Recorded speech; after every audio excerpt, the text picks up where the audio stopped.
कांड, जिसके नाम में ही सुंदरता आ गई है। ऐसा कांड आज हमारा बड़ा मंगल, पांचवा मंगल है। सुंदर कांड का नंबर भी 5 है। विचार करिए कितना उत्तम मिश्रा युक्त यह योग है।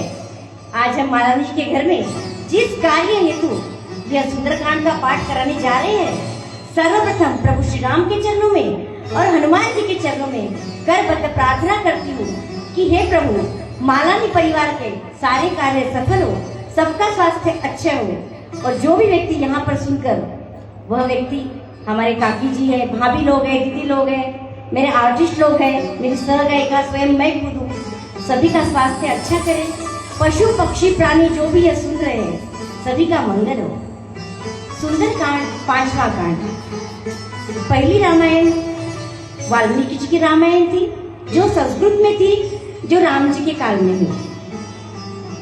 कलयुग में राम जी का, क्षमा चाहूंगी, वाल्मीकि जी का ही अवतार तुलसीदास जी के रूप में हुआ, और उनके गुरुदेव, उनके आराध्य शिव जी ने उन्हें आज्ञा की कि जाइए तुलसीदास जी राम कथा लिखिए। इन्होंने लिखने को शुरुआत करी है। हर दिन लिख रहे हैं, इनके श्लोक गायब हो जाते हैं, लिख लिख के परेशान है। आखिर में एक दिन शिव जी आते हैं, उन्हें दर्शन देते हैं और कहते हैं कि संस्कृत भाषा आज के मानव को नहीं आती है, आप तुलसीदास जी आपकी कथा को लिखिए, प्राकृत भाषा में लिखिए।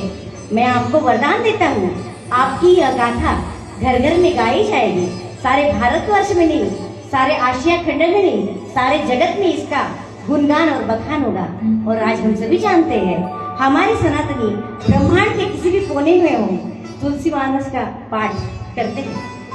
प्रथम कांड आता है बालकांड, अयोध्या कांड, अरण्य कांड, किष्किंधा कांड। पंचम कांड है सुंदर कांड, लंका कांड और उत्तर कांड। सभी कांड के जो नाम है, या तो स्थान के अनुसार है या तो काम के अनुसार है। फिर ऐसा क्या हुआ 5वें कांड में कि इसका नाम सुंदर कांड रखना पड़ा? भाई, हमारे अति सुंदर हनुमान जी का आगमन, प्रवेश इस कांड में हुआ है, इसलिए इसका नाम सुंदर कांड है।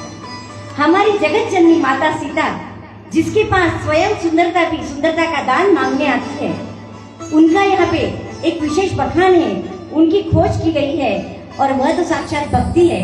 यहाँ पर भक्ति का भगवान को और भगवान का भक्ति को संदेश मिला है, इसलिए भी इसका नाम सुंदर कांड है। कोई कहते हैं कि इसमें सुंदर शब्द 8 बार आया है, और माता जानकी ने हनुमान जी को अष्ट सिद्धि नवनिधि के दाता आशीर्वाद किया है, इसीलिए भी इसका नाम सुंदर कांड कहा गया है। इस कांड की कथा सुंदर नामक पर्वत पर शुरू होती है और यहीं पर आकर यह कथा समाप्त हो जाती है, इसलिए यह सुंदर कांड है। विभीषण जी ने अपनी भक्ति इस कांड में पाई है, इसलिए सुंदर कांड है। कितनी कितनी बातें बताई जाए कि इस कांड का नाम सुंदर कांड क्यों है, उतना कम हो जाएगा। सुंदरी सुंदरी सीता, वाल्मीकि रामायण में कहा गया है, सुंदरे सुंदरी सीता, सुंदरे सुंदर कपि, सुंदरे सुंदर वार्ता, अर्थ सुंदर उच्चते। अर्थात सीता जी भी सुंदर है, हनुमान जी भी सुंदर है, और दोनों के बीच की माँ बेटे का संवाद है। भाई, जगत का सर्वश्रेष्ठ संवाद होता है एक बालक का और माँ का, वह संवाद इस कांड में है, इसलिए भी इसका नाम सुंदर कांड है। ऐसे अनेकों कारण है इस कांड के, सुंदर कांड के। यह कांड हमारे जीवन को सुंदर करता है, जीवन को ही नहीं, हमारे मन को सुंदर करता है, इसलिए सुंदर कांड है। इस सुंदर कांड रूपी सत्संग की सुनने के कई फायदे हैं। पहला फायदा तो यह है कि हमारी बुद्धि और हमारा जीवन निर्मल होता है, हमारे विकारों पर नियंत्रण होता है। स्वयं संकट मोचन हनुमान हमारी हर संकट से रक्षा करते हैं, हमें सद्बुद्धि देते हैं, महात्माओं का हमें संग मिलता है। इसलिए सुंदर कांड का हर ओर से बखान, जो सुनत कहत गावत समुझत परम पद नर पावई, इसके सुनने मात्र से, कहने मात्र से भी सब कुछ, इसके जो भी पुण्य है वह इंसानों को प्राप्त होते हैं। आइए बढ़ते हैं सुंदर कांड की ओर। आज दुनिया के 2 महत्वपूर्ण वीआईपी व्यक्ति यहाँ आने वाले हैं। सुंदर कांड है, इसे सुनने के लिए मेरे राम प्रभु आएंगे, और राम जी आएंगे तो अकेले थोड़ी ना आएंगे, माँ जानकी के साथ हनुमान जी को लेके आएंगे। आइए उनका स्वागत करते हैं। हमारे घर में छोटे मोटे मेहमान आते हैं तो कितना स्वागत करते हैं हम, चटाई बिछाएंगे, चाय दूध बनाएंगे, नाश्ता बनाएंगे, यहाँ तो स्वयं मेरे राम प्रभु आने जा रहे हैं। आइए अपने तन मन को स्वच्छ बनाए के तैयार होते हैं राम जी का और हनुमान जी का स्वागत करने के लिए।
बलवंत हनुमंत मेरे बालाजी लाल सरकार की जय।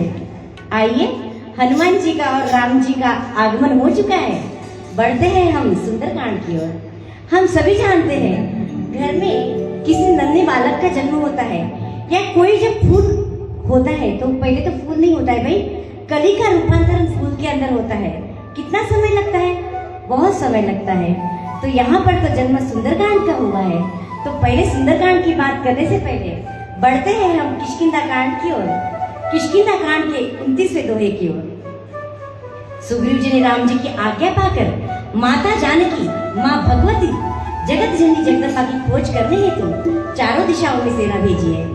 दक्षिण दिशाओं में जो सेना गई है उनके सेनापति बाली जी के पुत्र अंगद जी हैं। उनकी सेना में ब्रह्मा जी के पुत्र जामवंत जी, हनुमान जी, पवन पुत्र हनुमान जी, केश जी के पुत्र हनुमान जी, जो राम जी के दूत भी है, राम जी के पूत भी है, जानकी जी के सपूत भी है, आए हैं। अब सब लोग आए हैं, सबको प्यास लगी है। तीनों दिशाओं में तो गए हैं, पूर्व पश्चिम उत्तर में। हम बढ़ते हैं दक्षिण दिशा की ओर। हम सभी जानते हैं दक्षिण मुखी हनुमान जी का और पंचमुखी हनुमान जी का एक विशेष महत्व है। पंचमुखी हनुमान जी की पूजा का महत्व क्यों है? क्योंकि जब राम जी और रावण का युद्ध चल रहा था, एक समय ऐसा आया कि रावण की हार होने लगी। रावण तो बल में था ही, किंतु छल में बहुत बलवान था। वो उसने छल कपट से अहिरावण और महिरावण को बुलावा भेजा। अहिरावण महिरावण आए हैं, राम जी और लक्ष्मण जी को उठाकर पाताल लोक में लेके गए हैं। और अहिरावण महिरावण को ऐसा वरदान था कि उनका अगर अंत करना है तो उनकी पूजा में जो दीपक था उसे 5 मुख से उस दीपक को ठंडा करना था। ऐसा कौन करेगा? ऐसा कौन कर सकता है? हनुमान जी पूजा की थाली में फिर से वही छोटा सा स्वरूप धारण करके फूलों के अंदर छुप के पाताल लोक में गए हैं। अच्छा, तैयारी चल रही है। कौन सी तैयारी? राम जी जगत पिता ब्रह्म की बलि देने की तैयारी चल रही है। कर कौन रहा है? राक्षसों का राजा रावण, उसका भाई अहिरावण। हनुमान जी पहुंच गए। हनुमान जी यह वरदान जानते हैं। हनुमान जी ने वहां पे पंचमुख धारण किया है और इसलिए इस पंचमुख से उन्हें उस दीपक को ठंडा किया है और अहिरावण महिरावण का नाश किया है। इसलिए अहिरावण महिरावण की चरित्र के बाद में हनुमान जी के पंचमुख स्वरूप का विशेष महत्व पूजा में प्राप्त होता है। आज जहाँ पर हमने पंचमुख हनुमान जी की स्थापना की है, आइए हनुमान जी से प्रार्थना करते हैं कि 10 दिशाओं से, आपके पंचमुख से आप हमारी और यहाँ उपस्थित सभी परिवारों की रक्षा करें। बढ़ते हैं समुद्र की ओर। सब लोग समुद्र पे आने से पहले एक गुफा के बाहर आए हैं। घूम घूम के प्यास से परेशान है, क्या किया जाए, कैसे किया जाए, क्योंकि भाई आज्ञा तो ऐसी है कि माता सीता को लेके नहीं आओगे तो अपने प्राण को खो दोगे। कैसे किया जाए? आए हैं, एक गुफा दिख रही है, पानी ढूंढना चालू है। अब कह रहे भाई गुफा में तो नायक को जाना चाहिए। अंगद जी कहते भैया इसी गुफा के कारण तो मेरे पिताजी की जान चली गई है, भाई भाई में शत्रुता हुई है, मैं नहीं जा सकता। अब जाएगा कौन? तो दुनिया के जो भी असंभव कार्य है वह सब मेरे हनुमत लाल करते हैं। हनुमान जी गुफा में गए हैं, वहां पर स्वयं प्रभा जी उपस्थित है, उनसे बात किए। देखिए हमारे पुराणों में नाम कैसे दिए है, स्वयं प्रभा, स्वयं प्रभा, प्रभा यानी ज्योत, अर्थात हनुमान जी को लंका में जाने से पहले उनका मिलन किससे हुआ? उनका मिलना खुद की प्रभा से हुआ, खुद की ऊर्जा से हुआ, खुद की आत्मा से हुआ। उन्होंने सबको पानी दिया है, पानी से प्यास बुझाई है, आगे का रास्ता बताया है। सब लोग समुद्र के किनारे आए हैं, बातचीत चल रही है, जाएगा कौन, जाएगा कौन। अब सब अपना अपना बखान कर रहे हैं। घर में शादी होती है तो कोई कहता है भाई शॉपिंग का काम मैं कर लूंगा, भाई एक काम करूँ। कोई महिला होती है बुजुर्ग, भाई ये जो लावना को वगैरह देने को काम है, बुलावा को मैं थोड़ा सी चिंता मत कर लो, कोई कार्ड का सलाह लेता है। ठीक उसी तरह चर्चा चल रही है, ये तो प्रभु का काम है, भक्ति को ढूंढने के लिए जाना है। जो व्यक्ति भगवान को पाएगा, कौन पाएगा? जो भक्ति को ढूंढ के लाएगा, भक्ति को ढूंढ के लाना है। अब जाएगा कौन? जामवंती जी कहते हैं मैं तो चला जाता। जब प्रभु का वामन अवतार हुआ था उस समय में तो मैंने कुछ ही पलों में उनकी साथ प्रदक्षिणा कर ली थी। उनका वह जो अवतार है, स्वरूप है, उसका तो बखान मैं क्या करूं, किंतु अब तो मैं बूढ़ा हो चुका हूँ। अंगद जी कहते हैं मैं जा तो सकता हूँ किंतु मैं आ नहीं सकता। हर कोई ऐसे अपनी अपनी बातें बता रहे हैं, बल बता रहे हैं, परंतु जिसे कार्य कर रहा है वह तो शांत चित्त से बैठे हैं। हमारे हनुमान जी हमें दो बातें सिखाते हैं, एक तो अपने होठों पे मुस्कान रखिए और दूसरा जब जरूरत ना हो बात करने की तब मौन रहिए। हनुमान जी नाम स्मरण कर रहे हैं, हनुमान जी का राम राम का नाम स्मरण चल रहा है। अब किया क्या जाए? हनुमान जी को जगाएगा कौन? देखते हैं हनुमान जी को कौन जगाता है। राम कथा के रसिक तुम सुनो वीर हनुमान, राम लखन सिय जानकी आन करो कल्याण। सियावर रामचंद्र पद जय शरण, बोलो जय सिया राम, बोलो जय सिया राम, जय सिया राम, बोलो जय सिया राम, जय सिया राम, बोलो जय सिया राम, जय सिया राम, बोलो जय सिया राम। बलि बांधत प्रभु बाढ़े सो तनु पर निन जाई, उभय घरी महदीनी सात प्रदक्षिण धाई। सियावर रामचंद्र पद जय शरण, बोलो जय सिया राम, बोलो जय सिया राम, जय सिया राम, बोलो जय सिया राम, जय सिया राम, बोलो जय सिया राम, जय सिया राम, बोलो जय सिया राम। दुनिया चले ना श्री राम के बिना, राम जी चले ना हनुमान के बिना। दुनिया चले ना श्री राम के बिना, राम जी चले ना हनुमान के बिना। अंगद करि जाऊं मैं पारा, जिय संशय कछु वीर निवारा। रामवंत हनुमत बलाय, पठइय कीनि सबहि करनाय। कहई नीच पति सुनु हनुमाना, काट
जसू सुनई जे नर अरुणारी दिनकर सकल मनोरथ सिद्ध करित सिरारी सियावर रामचंद्र भगवे शरणम बोलो जय सिया राम बोलो जय सिया राम जय सिया राम बोलो जय सिया राम। नीलोत्पल श्याम काम कोटि शोभाधिक शून्यता सून ग्राम जासु नाम अग खग बधिक सियावर रामचंद्र पद के शरणम जय सिया राम बोलो जय सिया राम जय सिया राम बोलो जय सिया राम। सुंदरकांड जिसकी शुरुआत में 3 श्लोक और उसमें 3 छंद है, 60 दोहे हैं। 3 श्लोक माने साक्षात ब्रह्मा विष्णु महेश आए हैं हमारे राम जी की सेवा करने के लिए 3 श्लोक के रूप में। श्लोक की शुरुआत है शांत नमक शब्द से, अर्थात जो व्यक्ति सुंदरकांड का पाठ करता है उसे मन की शांति प्राप्त होती है। और इस सुंदरकांड की चौपाई का पहला शब्द है जामवंत, अर्थात देखिए हमारे तुलसीदास जी जो एक राम जी के भक्त तो थे ही, लेकिन एक विचारी विद्वानी युग पुरुष थे जिन्होंने 5वें कांड में पहला चौपाई का शब्द लिया है जामवंत। जामवंत क्या है? वृद्धावस्था है। वृद्धावस्था किसे जागृत कर रही है? वृद्धावस्था जागृत कर रही है युवा अवस्था को। हनुमान जी जब आराम से बैठे हुए हैं, उन्हें जागृत करने का काम किसने किया है? किष्किंधा कांड में जामवंत जी ने। तो सुंदरकांड की यह जो पहली हमें मार्गदर्शिका है, यह है कि घर के बुजुर्गों का मान सम्मान करना चाहिए। इसकी दूसरी बाजू भी यह है कि घर के बुजुर्गों को भी पता होना चाहिए कि बच्चों के किस बात के बीच में कहाँ और कितना बोलना है। यह जामवंत जी का चरित्र बताता है। बात बात पे अगर आप बच्चों को रोक टोक करेंगे तो बच्चे आपका सम्मान नहीं करेंगे। लेकिन युवाओं को भी चाहिए कि कहीं अगर घर के बुजुर्ग गलत होते हैं फिर उनका मान सम्मान बनाए रखना है। लाइन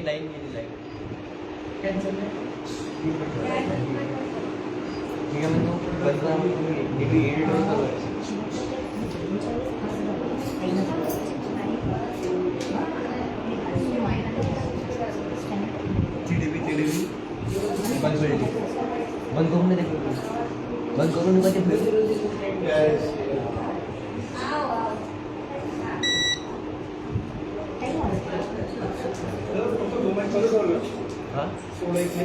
हो ना लाईन गेली ना लाईन लोड घेतली ना लोड लाईन लाईनची शॉर्ट मारा नाही इन्व्हर्टरवर लोड जास्त आहे ना, हा इन्व्हर्टरवर कव्हर नाही होत. हा लाइन आईला की नहीं आईला कि आज अपन शुरू को नहीं करे? पूछो ना मैं तो। हाँ नहीं तो फिर शुरू कर दे, फिर लेट नहीं कर लाइन को।